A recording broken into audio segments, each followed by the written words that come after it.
Welcome to Panda films. आज हम लेकर आ गए हैं 2024 में रिलीज हुई film how to make millions before grandma dies की इमोशनल स्टोरी।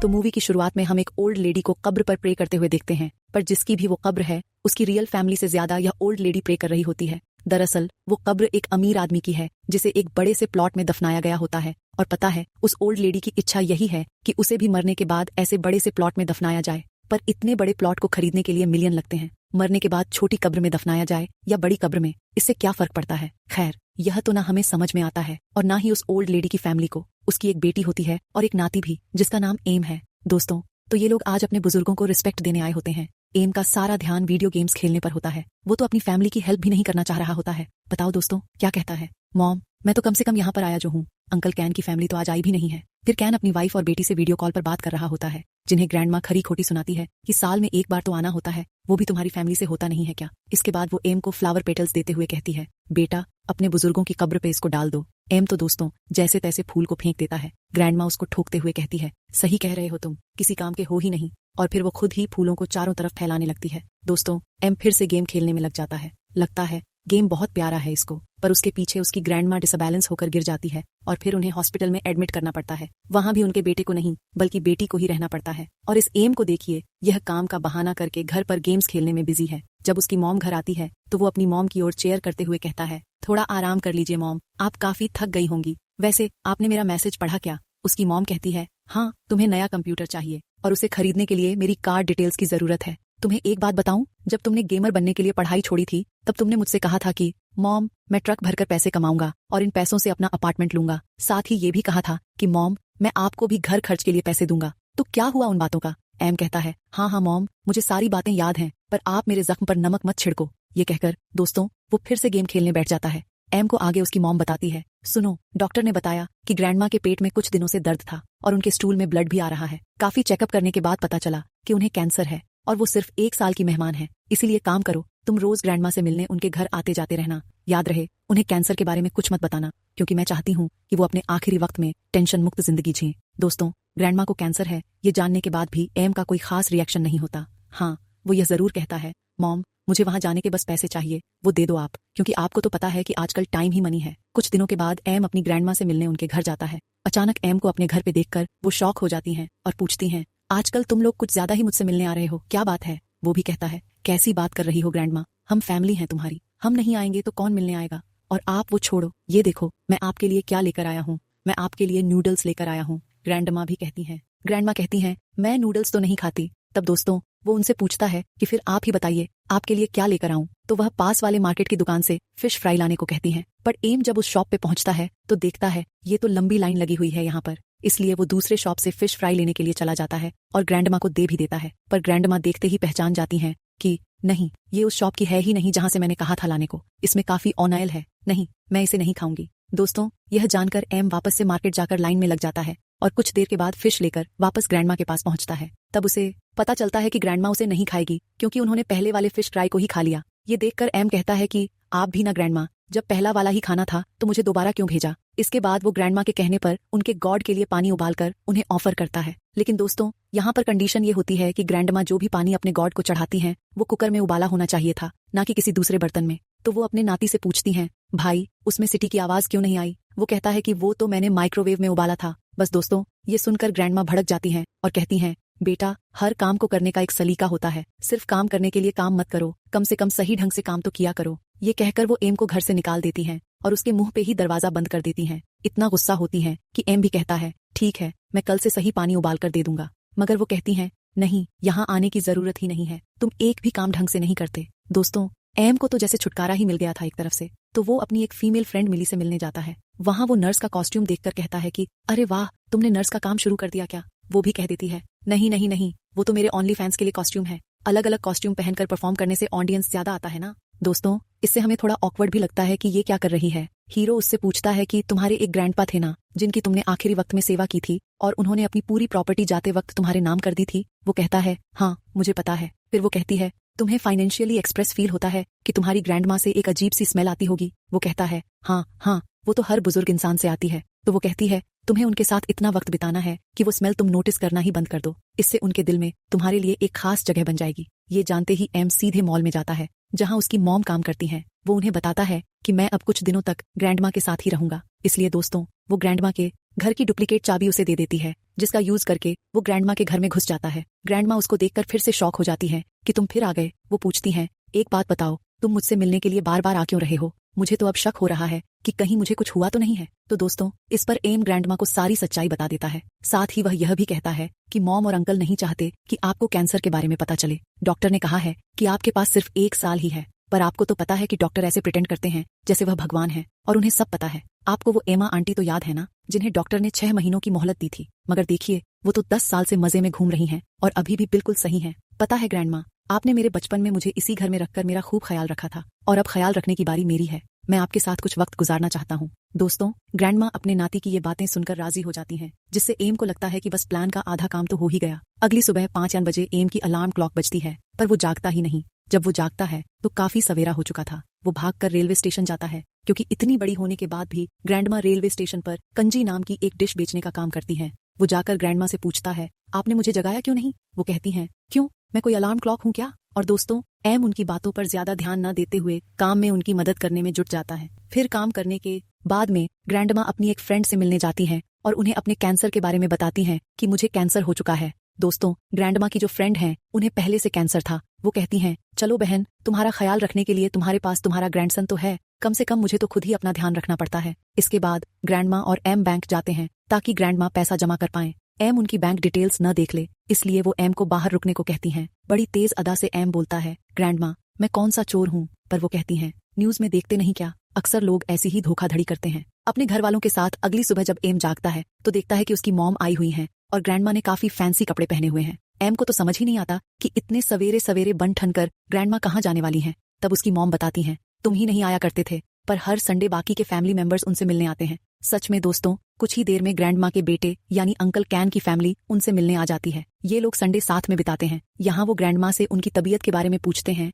तो वो बता देती हैं, मुझे पता चल गया है कि मुझे कैंसर है बेटा, तो मैं इस तरह घुमा फिराकर पूछने की जरूरत नहीं है, मुझे एम ने सब बता दिया है।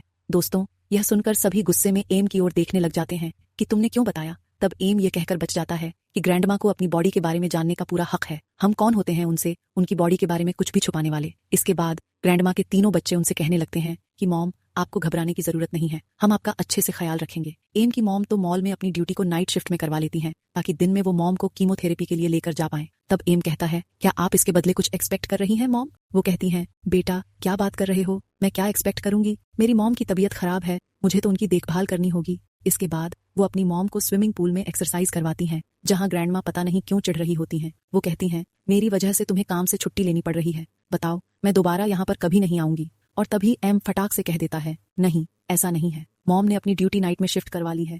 जिससे ग्रैंडमा को समझने में देरी नहीं लगती कि रात भर काम करने के बाद उनकी प्यारी बेटी बिना सोए उनके पास चली आई है। वो उस पर भी गुस्सा करते हुए कहती हैं, देखो मुझे यह सब पसंद नहीं है बेटा, जब भी तुम कुछ अच्छा करने की कोशिश करती हो तो बुरा ही हो जाता है। लास्ट टाइम तुमने मेरी काम में मदद करने के लिए स्कूल छोड़ दिया था और अब देखो तुम्हें मुझसे ज्यादा मेहनत करनी पड़ रही है। इस तरह माँ बेटी में छोटी सी झड़प हो जाती है। ग्रैंडमा बेचारी वॉशरूम में जाकर रो रही होती है, इसलिए एम अपनी माँ से कहता है, देखिए इस तरह तो ग्रैंडमा की तबीयत पर बहुत बुरा असर पड़ेगा, एक काम कीजिए, ग्रैंडमा को कीमोथेरेपी के लिए मैं लेकर चला जाऊंगा, आप आराम कर लीजिए। दोस्तों उसकी मॉम राजी हो जाती है। आगे दोस्तों ग्रैंडमा को एम अपनी फ्रेंड मिली से मिलवाता है। मिली उन दोनों को अपनी कार से हॉस्पिटल लेकर जाती है। वापस घर आने के बाद एम ग्रैंडमा के हाथ पकड़कर उन्हें सीढ़ियां चढ़ाने में भी मदद करता है, क्योंकि ग्रैंडमा का रूम फर्स्ट फ्लोर पर था। वहां जाने के बाद ग्रैंडमा उसे बताती हैं, बेटा जब तुम छोटे थे ना, तुम मेरे और ग्रैंडपा के बीच में सोते थे, पता है क्यों? क्योंकि तुम्हें भूतों से बहुत डर लगता था। एम कहता है, पर अब मुझे बिल्कुल डर नहीं लगता। मगर दोस्तों जब वो सोता है ना तो अचानक डर के उठ जाता है, क्योंकि वहां पर ग्रैंडमा प्रे करने के लिए अचानक से आ गई थी। उन्हें सपने में अपने पेरेंट्स दिख रहे थे जो उन्हें अपने साथ ले जाने के लिए आए थे, इसलिए उन्हें थोड़ी बेचैनी हो जाती है। वो जब कहती हैं, बेटा मैं जल्दी मर जाऊंगी, तब एम उन्हें बड़े प्यार से समझाता है, देखो आपको इतनी जल्दी कुछ नहीं होगा, आप अभी बहुत जिंदा हैं। फिर दोस्तों वो उन्हें अपने साथ मच्छरदानी के अंदर सुला लेता है ताकि उन्हें वापस से उतनी सीढ़ियां न चढ़नी पड़े। अगले दिन ग्रैंडमा को थोड़ा फीवर आ जाता है, पर फिर भी वो कौची बनाने के लिए जाने वाली होती हैं। तभी एम उनको समझाकर घर पर ही रेस्ट करने को कहता है। साथ ही वो गर्म कपड़े से उनका बदन साफ कर देता है। तभी वो अपने पूरे कपड़े खोल देती हैं और कहती हैं, बेटा अच्छे से साफ करो, जिससे उन्हें बहुत ही ऑकवर्ड लगता है और वो अपनी नजरें घुमा लेता है, मगर फिर उसे ग्रैंडमा की बात माननी पड़ती है तो वो अच्छे से साफ भी करता है। अब अगले सीन में वो मिली से मिलता है। वो पूछती है, एक बात बताओ, तुम अपने ग्रैंडमा की लिस्ट में कितने नंबर पे आते हो? वो कहता है, देखो, नंबर 1 तो अंकल कैन या अंकल सियोन होंगे। मुझे लगता है कि अब मैं अपनी मॉम से ऊपर आ गया हूँ। तो मिली कहती है, ओए, नंबर 3 वाले को कुछ नहीं मिलता। तब एम कहता है, तुम्हें कैसे पता चला था? वो बताती हैं, देखो, बड़े लोग ना बोलकर कभी नहीं बताते, इसे महसूस करना पड़ता है। और हाँ, जो मेरी ग्रैंडमा थी वो अपने दूसरे रिलेटिव्स को बताती थी कि मैं उनका बहुत अच्छे से ख्याल रख रही हूँ। इसलिए दोस्तों, एम ये बातें सुनकर ग्रैंडमा को उनके बड़े बेटे कैन के घर लेकर जाता है, जो उन लोगों के मुताबिक थोड़ा रिच होता है। वो कहता है, मॉम, क्या पड़ा है उस पुराने घर में? आप यहीं रह लीजिए, हम आपका सही से ख्याल रखेंगे यहाँ पर। जिससे एम को लगने लगता है कि अगर ऐसा हो गया तो फिर मुझे ग्रैंडमा की कोई चीज नहीं मिलेगी। इसलिए वो बीच में बोल पड़ता है, अरे, ग्रैंडमा को तो कीमोथेरेपी के लिए मुझे ले जाना पड़ेगा ना, यहाँ से काफी दूर पड़ेगा। और हाँ, फिर ग्रैंडमा अपना काम थोड़ा छोड़ सकती हैं। कस्टमर्स उनके हाथ का कौंची खाने का बड़ा इंतजार करते हैं। दोस्तों, एम की इन बातों से उसके अंकल कैन को एम के इरादे समझ में आ जाते हैं। वो उसे कुछ पैसे निकाल कर देते हैं, मगर एम कहता है, मैं यह सब पैसों के लिए नहीं कर रहा हूँ, मैं सच में ग्रैंडमा की देखभाल करना चाहता हूँ। तब कैन अपनी मॉम से कहता है, अपनी मॉम की देखभाल करने की जिम्मेदारी उनके बच्चों की होती है, न कि उनके ग्रैंड चाइल्ड की। भगवान का दिया हुआ सब है मेरे पास, बस मुझे मेरी मॉम चाहिए। फिर वो पुराने दिनों की तरह अपनी मॉम को टेंपल लेकर जाता है, जहां लंबी सीढ़ी चढ़ने की वजह से ग्रैंडमा के पैर फूल जाते हैं। वो उनके चप्पल उतारता है। फिर वो ग्रैंडमा के लिए उनकी विश एक पेपर पर लिखता है, जिसमें वो कहती हैं, हे भगवान, आप मेरे बड़े बेटे, मझले बेटे और बेटी को अच्छी सेहत दीजिएगा, उन्हें कभी किसी चीज की कमी न हो, मेरे ग्रैंड चाइल्ड को भी अच्छी जॉब मिल जाए। इसके बाद वो उस पेपर को चिपकाने जाती हैं, जहां पहले से कैन और उसके बीवी बच्चों ने अपनी अपनी विश चिपका के रखी हुई थी। उनमें से किसी ने भी ग्रैंडमा के लिए कोई विश नहीं मांगी थी दोस्तों। इसलिए ग्रैंडमा को बहुत बुरा लगता है, पर फिर भी वह अपने दिल को समझाते हुए कहती हैं, कोई बात नहीं, आखिर मेरी फैमिली है और मेरी फैमिली को अपनी फैमिली के बारे में सोचने का पूरा हक है। शायद इसलिए उन्होंने मेरे बारे में विश नहीं की। तब एम कहता है, इसका मतलब तो ये हुआ ना ग्रैंडमा कि वो आपको अपनी फैमिली नहीं मानते। इससे ग्रैंडमा दोस्तों कुछ देर के लिए खामोश हो जाती हैं और यहाँ से वो कैन के साथ ना रहने का फैसला करती हैं। वहीं कीमोथेरेपी की वजह से ग्रैंडमा के बाल झड़ने लगते हैं और धीरे धीरे वो गंज हो जाती हैं, पर फिर भी एम एक दोस्त की तरह उनके कॉन्फिडेंस को बूस्ट करके रखता है। अचानक एक दिन ग्रैंडमा अपना बॉक्स चेक करती हैं, जिसमें वह पैसे जमा करती थीं। उसमें एक भी पैसे नहीं होते, जिससे एम डर जाता है और कहता है, यह मैंने नहीं लिए। पर खुशनसीबी की बात यह होती है दोस्तों कि उसने ग्रैंडमा के लिए एक पुराने फोन को सीसीटीवी की तरह यूज करना शुरू कर दिया था। उसमें चेक करने से पता चल जाता है कि पैसे ग्रैंडमा के मझले बेटे सियोन ने चुराए हैं। इसीलिए एम सियोन के पास जाकर उन्हें बहुत सुनाता है और ग्रैंडमा के लाइफ से दूर चले जाने के लिए कहता है। आगे एक आदमी ग्रैंडमा के पास आता है और कहता है, एम ने इस घर को बेचने के लिए ऑनलाइन लिस्ट किया हुआ है, पता है क्या? और मैं इस घर को खरीदने में इंटरेस्टेड हूँ, इसलिए यह घर देखने के लिए आया हूँ। ग्रैंडमा उसे कह देती हैं, जरूर, किसी ने शैतानी की होगी, यह घर बिकाऊ नहीं है। कायदे से दोस्तों उन्हें एम पर बहुत गुस्सा होना चाहिए था, मगर वो एक व्हाइट शर्ट उसे गिफ्ट करते हुए कहती हैं, थोड़ी कीमोथेरेपी के बाद तुम अपना काम शुरू कर देना, मेरे साथ अपना वक्त बर्बाद करने की जरूरत नहीं है बेटा। एम कहता है, मुझे कौन काम देगा? तब उसकी ग्रैंडमा उसे मोटिवेट करती है, तुम पहले पढ़ाई में फर्स्ट आते थे, याद है? अगर तुम कुछ भी ठान लो तो उसे करना तुम्हारे लिए नामुमकिन नहीं होगा। तब दोस्तों एम खुद काम ढूंढने के लिए राजी हो जाता है। फिर वो अगले दिन ग्रैंडमा के साथ उनके बड़े भाई के आलीशान घर में जाता है, जहां ग्रैंडमा कहती हैं, मैं खुद के लिए एक बड़ा सा प्लॉट लेना चाहती हूँ, इसलिए मैं चाहती हूँ कि आप मुझे मिलियन येन दे दें। जिस पर उसके भाई कोई जवाब नहीं देते। ग्रैंडमा कहती हैं, हमारे पेरेंट्स का घर बेचने पे आपको कई मिलियंस मिले होंगे, मैंने कभी 1 रुपया नहीं मांगा, पर अब मुझे चाहिए। लेकिन दोस्तों ग्रैंडमा के बड़े भाई उन्हें बड़े ही रूडली पैसे देने से मना कर देते हैं और साथ ही वो उन्हें दोबारा अपनी शक्ल ना दिखाने के लिए कह देते हैं। इससे ग्रैंडमा और एम दोनों को काफी बुरा लगता है। आज एम ग्रैंडमा से पूछ लेता है, ग्रैंडमा आपको बड़ा प्लॉट क्यों चाहिए? वो कहती हैं, मैं चाहती हूँ जब मैं मरूं तो मुझे किसी बड़े प्लॉट में दफनाया जाए, इससे मेरे बच्चों को और तरक्की मिलेगी,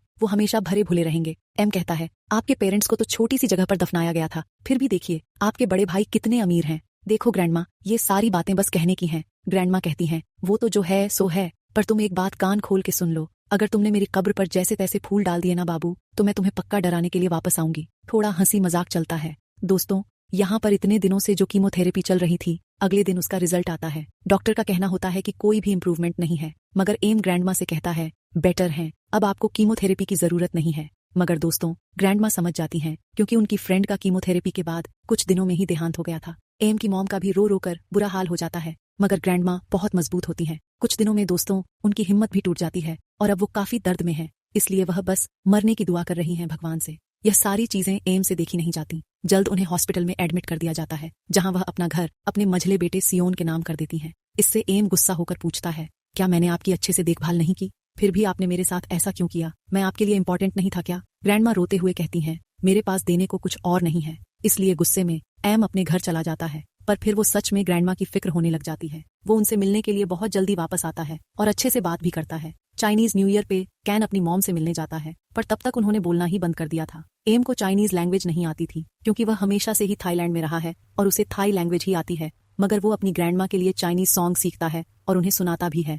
लेकिन दोस्तों, कुछ टाइम में ही ग्रैंडमा मर जाती हैं और अब अगले सीन में हम उनके फ्यूनरल का सीन देखते हैं। उसी दिन ग्रैंडमा के फोन पर एक कॉल आता है कि आपका डिपॉजिट पेंडिंग है। इसमें एम देखता है और बात करने पर पता चल जाता है कि ग्रैंडमा उसके अकाउंट में ही पैसे जमा कर रही थीं। तब एक फ्लैशबैक से एम को याद आता है कि जब वह काफी छोटा था तभी उसकी ग्रैंडमा ने उसके लिए एक बैंक अकाउंट ओपन किया था और उससे वादा किया था कि मैं जब तक जिंदा हूँ तुम्हारे अकाउंट में पैसे जमा करती रहूंगी। तब एम छोटा था तो उसने कहा था, जब तक आप मरोगी तब तक तो उसमें मिलियंस होंगे और फिर मैं उन पैसों से आपके लिए नया घर खरीदूंगा ग्रैंडमा, क्योंकि आपका घर पुराना हो गया है। जैसे ही उसे यह बात याद आती है वो फटाक से बैंक में कॉल करके सारे पैसे विड्रॉल करके अपना अकाउंट बंद करवा देता है। इन पैसों से वह अपनी ग्रैंडमा के लिए एक बड़ा सा प्लॉट खरीदता है जहां पर उन्हें दफनाया जाएगा। फिर उन्हें इरिटेट करने के लिए वह जैसे तैसे फूल उनके कब्र पर डाल देता है। इसी के साथ दोस्तों, यह कहानी यहाँ पर खत्म हो जाती है। बाकी अगर आपको वीडियो अच्छी लगी हो, स्टोरी अच्छी लगी हो या एक्सप्लेनेशन अच्छा लगा हो तो लाइक कीजिए, चैनल को सब्सक्राइब कीजिए। मिलते हैं आपसे अगली वीडियो में। ध्यान रखिएगा अपना। Thanks for watching.